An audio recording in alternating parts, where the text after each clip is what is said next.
एक बार जोरदार तालियां। चले यज्ञ की रक्षा कर प्राणों के प्राणों के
पीछे पीछे आओ जी गुरुदेव।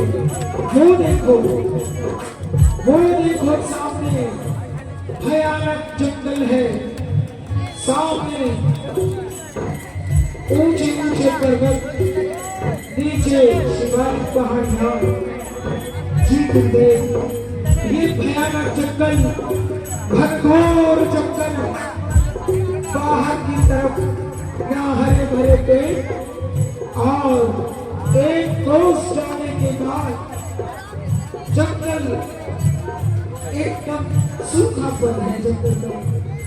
अगर हम इस रास्ते से सीधा जाते हैं तो केवल 12 कोस की दूरी है, और अगर घूम के जंगल के अंदर जाते हैं तो 35 कोस की दूरी है। अब बताओ कि तुम किस तरह से चलोगे? गुरुदेव, जिधर से आपकी आज्ञा होगी। नहीं, 2 रास्ते हैं, सोचकर जवाब दो, सोचकर जवाब दो।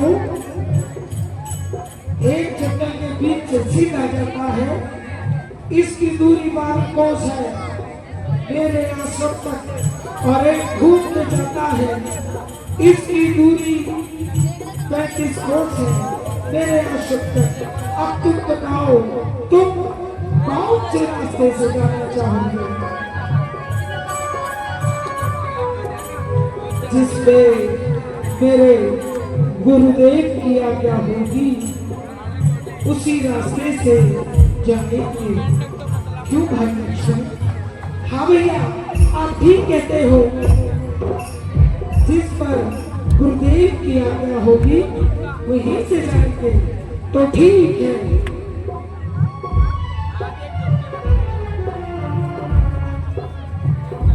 तो ठीक है। अब तुम्हें एक बात साफ साफ बताता हूँ, 12 कोस वाले रास्ते के बीच में एक दैत्य है, वो अब भी रहता है, राक्षस यक्ष। उस यक्ष का नाम है चंपासुर। हाँ, उस चंपासुर का एक बेटा था जिसका नाम था शुद्ध। वो शुद्ध आर्यों के लिए बड़ा खतरनाक था, और की बहु बेटियों को उठाकर ले जाया करता था। ये कहते हैं गुरुदेव, मैं बिल्कुल ठीक कह रहा हूँ। वो बहु बेटियों बेटियों को उठाकर ले जाता था और उनकी मर्यादा भंग करता था और उन्हें गुलाम बनाकर उनके हाथ पैर को काटकर अपने महलों के बीच तड़पा कर मारता था। ऐसे राक्षस, ऐसे यक्ष का तो मर जाना बेहतर है। राम, उसके बारे में सुनोगे तो हतप्रभ रह जाओगे। मैंने एक ऐसा शस्त्र बनाया है, इस जंगल के बीच में पहाड़ों के ऊपर मेरे आश्रम में वो शस्त्र अपने आप उठा और उसने जाकर सुत को मार डाला।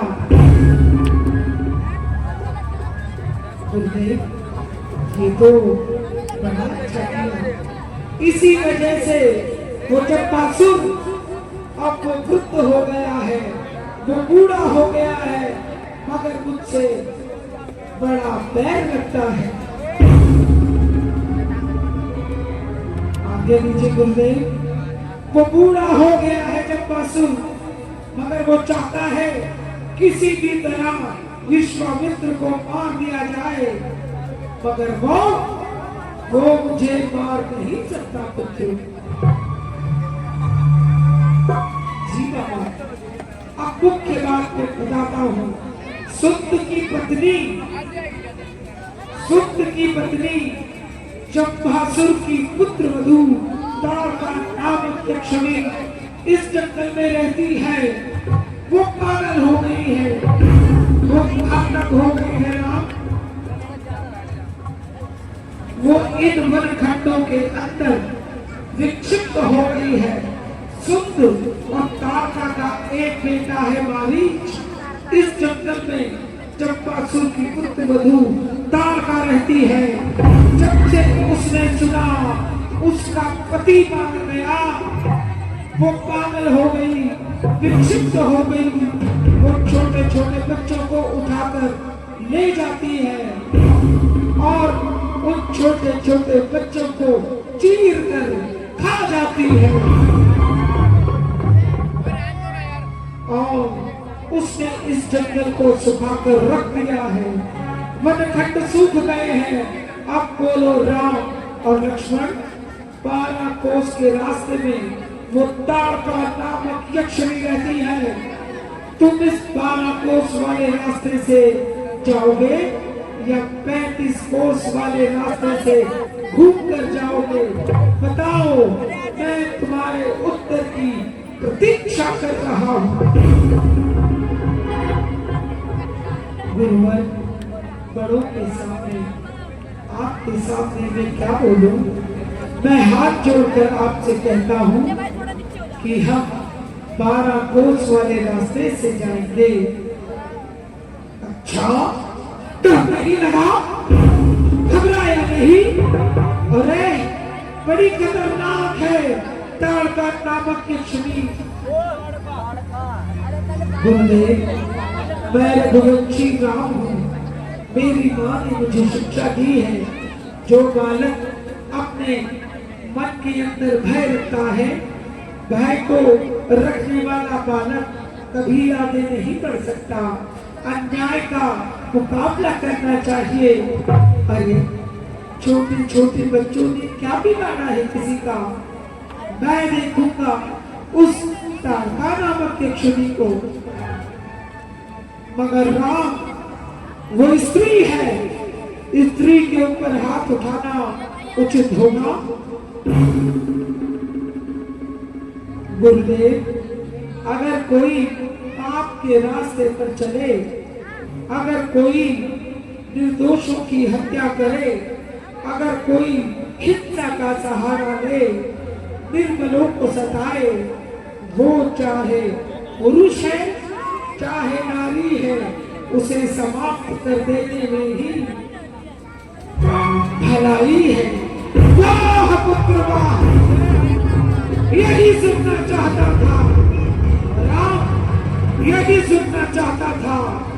अब मैं समझ गया, इन राक्षसों का समय, समाप्ति का समय आ गया है। उत्तर दिशा में शेर पैदा हो गए हैं। चलो मेरे पुत्र, चलो चलो, चले जा तुम, चले जा, चले जा तुम, चले जा विश्वामित्र के क्षेत्र में। राम रघुराई, राम रघुराई, राम रघुराई, राम रघुराई।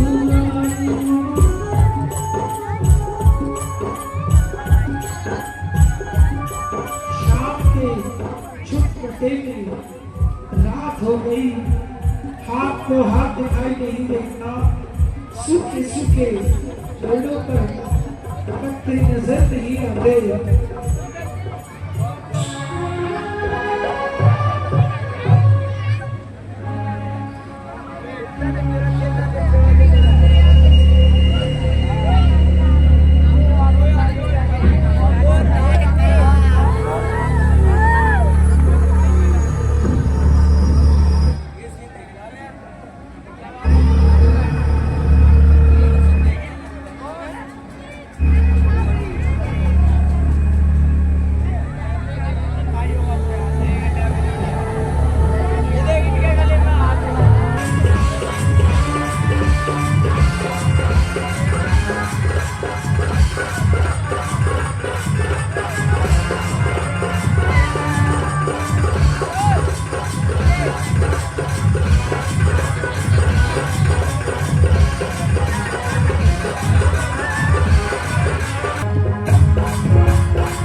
ये देखो, ये वही टाका है जो छोटे छोटे बच्चों को खा जाती है।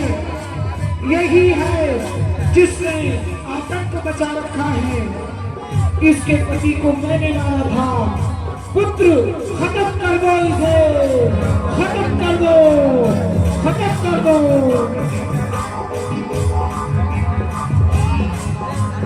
बुद्धि ताड़ का क्रोध कर आई,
ही बात से मरेगी, ये ऐसे नहीं मरेगी।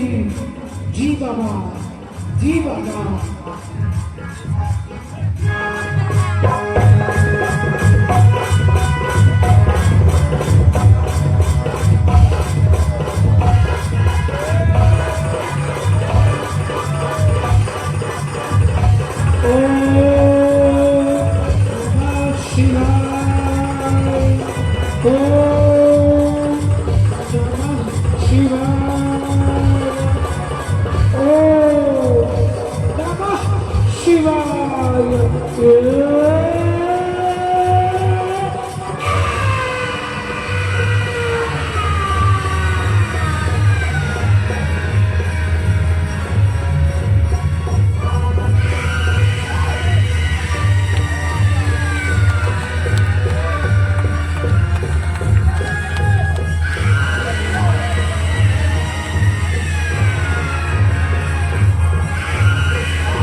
एक ही बार प्राण हर लीना।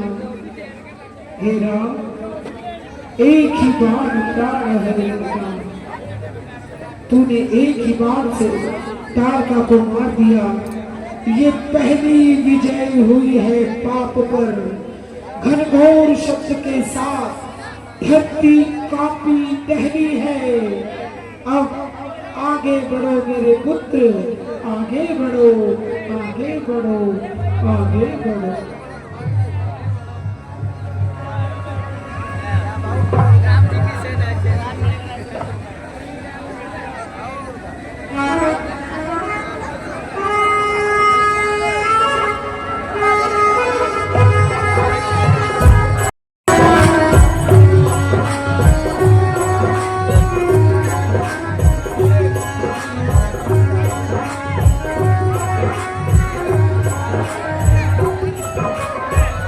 पुत्र राम, अब मैंने टंकार दी है दक्षिण दिशा को, रक्ष वंश को चुनौती दी है। मैं तुम्हें 12 कोस वाले रास्ते पर यूं ही लाया था मेरे पुत्र। जी गुरुदेव, ये हमारी पहली विजय है राम, ये हमारी पहली विजय है।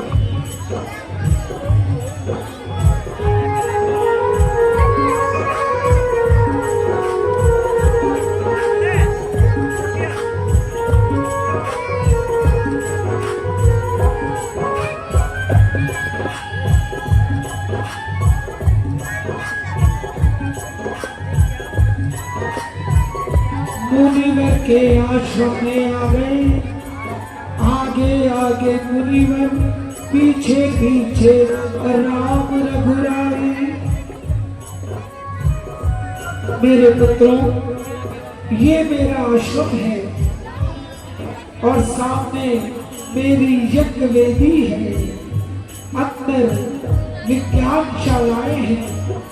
निशाचर यानी राक्षस रात्रि में आक्रमण करते हैं। ताड़का के वध को सुनकर ताड़का का बेटा मारीच और उसका भाई सुबाहु किसी भी समय विचलित होकर आक्रमण कर सकते हैं। गुरुदेव, आप चिंता न करें। लक्ष्मण, तुम इधर और मैं इधर की दिशा संभालता हूँ। अपने ऋषि ब्रह्म ऋषियों को कहिए निडर होके यज्ञ करें। उन्हें कहें कि कुटिया से बाहर निकले, आए और निर्भीक होकर यज्ञ करें। उनको बुलाएं, चिंता किसी बात की नहीं है।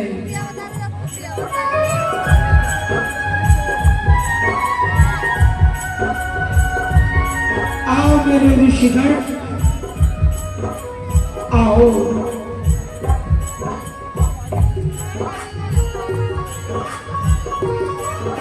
आप बेझिझक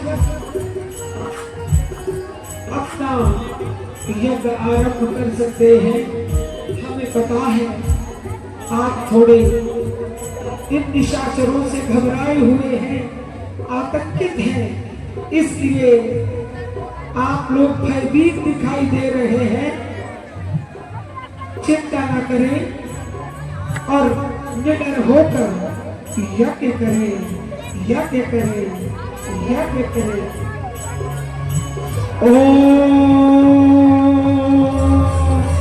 यो जो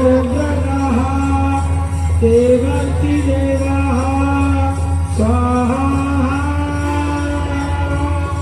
स्वाहा। ओम तुहंति देवा देवतया शांतिः स्वाहा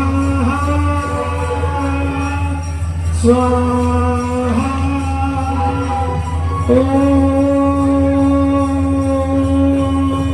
प्रीतिः शांतिः स्वाहा स्वाहा।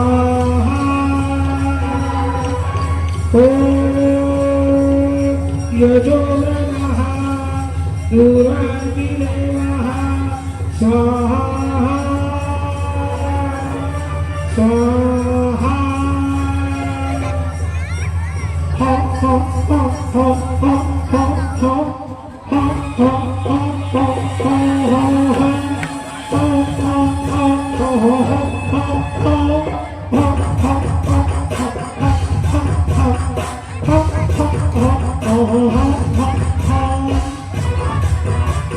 गुरुदेव, ये कैसी आवाज है? पुत्र जब राक्षसों का आगमन होता है तो वो धीरे धीरे ढोल नगाड़े बजाते हुए आते हैं। वो देखो,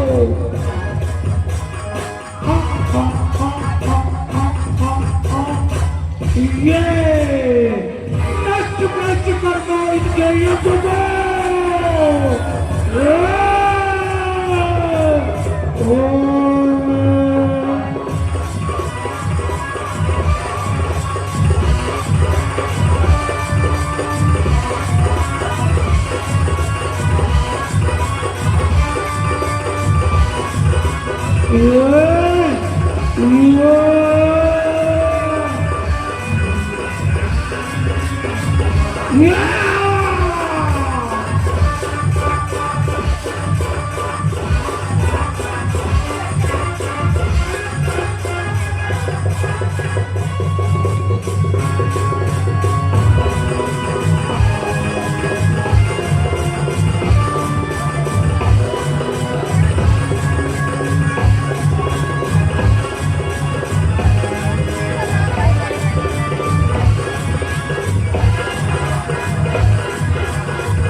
धन्य हो राम, धन्य हो पुत्र लक्ष्मण, तुम्हारे बाण ने मारा, जिसे तुम्हारे बाण ने मारा वो सुबाहु नामक राक्षस था, और जिसे तुमने मारा नहीं, केवल बाण मारकर इंगित किया मेरे पुत्र, तेरे बाण में इतनी शक्ति है, इस बाण में इतनी शक्ति है जो मारता नहीं, शत्रु को दूर फेंक देता है। इस राक्षस का नाम मारीच, वो 100 योजन दूर जाकर गिरा मेरे पुत्र, 100 योजन दूर। अब राक्षसों को पता चल जाएगा कि इस धरती से अधर्म को मिटाने वाले आ चुके हैं, जिसका नाम राम है, राम है, राम।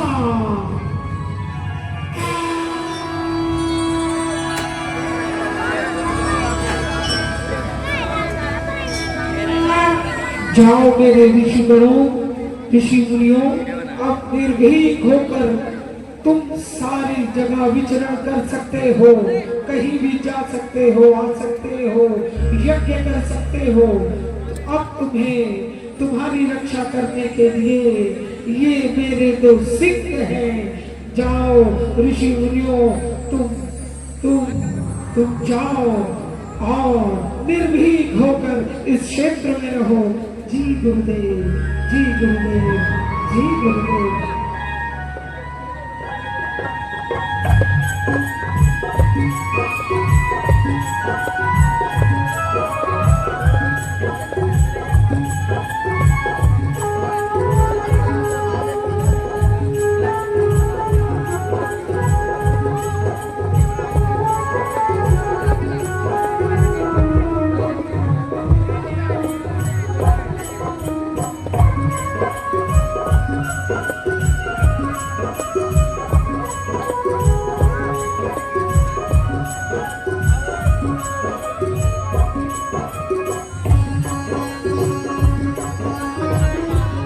गुरुदेव की जय हो, गुरुदेव की जय हो, गुरुदेव की जय हो। गुरुदेव आपकी जय हो। बाबा कौन? मैं मिथिलापुरी से आया हूँ बाबा। देखो राम, कौन है? मैं मिथिलापुरी से आया हूँ और एक संदेश लाया हूँ। कैसा संदेश? हे गुरुदेव, आप स्वयं ही पढ़ लीजिए और ये लीजिए, और आप स्वयं ही पढ़ लीजिए, ये लीजिए।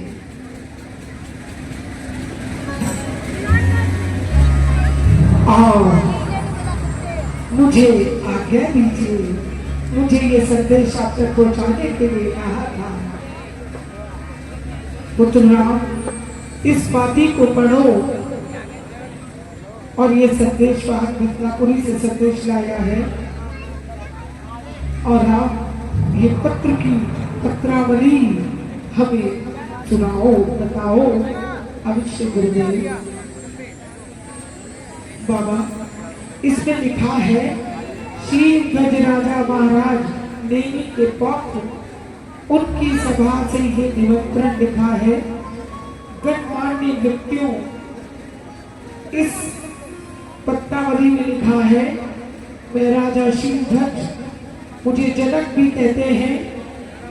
मुझे आपको निमंत्रित करते हुए हर्ष होता है कि मेरी बेटी प्यारी जानकी जो वहीं से मुझे प्राप्त हुई है, धरती यानी सीता। सीता, धरती को सीता भी कहते हैं। इस धरती ने ये पुत्री मुझे प्रदत्त की है। मुझे मालूम है पुत्र, आगे बढ़ो। और इसमें लिखा है मेरी पुत्री भगवान भोलेनाथ की भक्त है। एक बार हमारे जनकपुरी के शिव मंदिर में वो पूजा करने गई। वहां पर रखा हुआ शिव महादेव का रखा हुआ धनुष जिसे कोई हिला न सका, न डुला सका, वो धनुष भोलेनाथ के द्वारा वहां रखा गया था हमारे बुजुर्गों के पास, जिसे हमारी प्यारी बेटी सीता ने एक स्थान से उठाकर दूसरे स्थान पर रख दिया था। अच्छा, आगे बढ़ो पुत्र। आगे लिखा है गुरुदेव, राजा जनक के दरबार से घोषणा की जाती है, दूर दूर के राजे महाराजे पधारेंगे। मैं अपनी पुत्री का स्वयंवर कर रहा हूँ। मेरी पुत्री शिव भक्त है, जो उस धनुष की चाप प्रत्यक्षा चढ़ा देगा, मैं अपनी मेरी बेटी उसी के गले में वरमाला डाल देंगी। राम, ये तो बड़ी कठिन शब्द लगा दी। कोई शिव की चाप को नहीं हिला सकता। अब तो हमारे मन में कौतुक आ रहा है, इस स्वयंवर को जरूर देखेंगे। राम, मैं जाऊंगा स्वयंवर देखने, क्या तुम नहीं चलोगे? गुरुदेव, आपकी आज्ञा मानना मेरा धर्म है, तो चलो, विलंब न करो, मेरे साथ सीता स्वयंवर में चलते हैं। आओ, चलो, जो बाबा। आगे आगे ऋषिवर, पीछे राम रघुराई।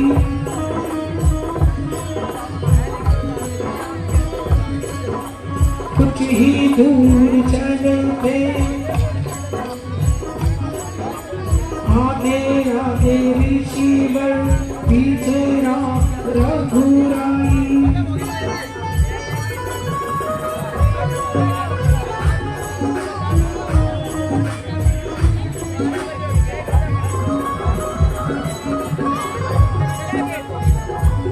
एक उजड़ा उजड़ा आश्रम, आश्रम एक दिखी मनमाही, खग मृग जीव जंतुराही।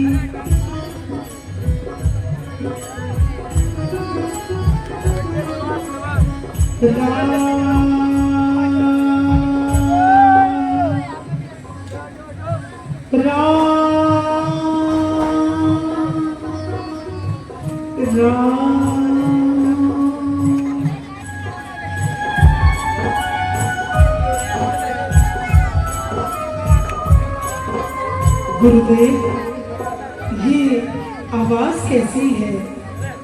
पुत्र, ये उजाड़ की कहानी है। मैं समझा नहीं बाबा। आओ मेरे राम।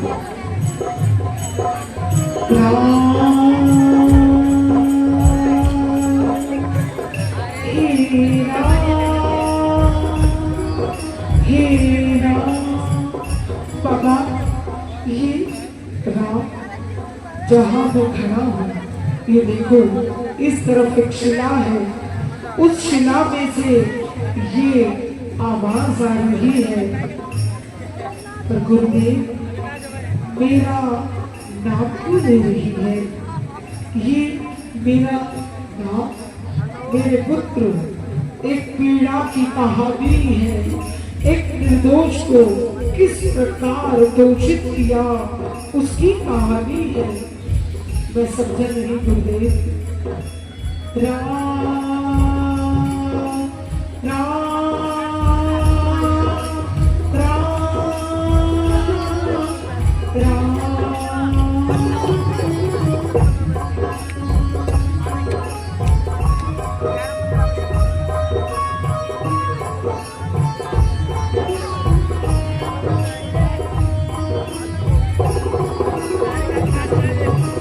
जाना चाहते हो?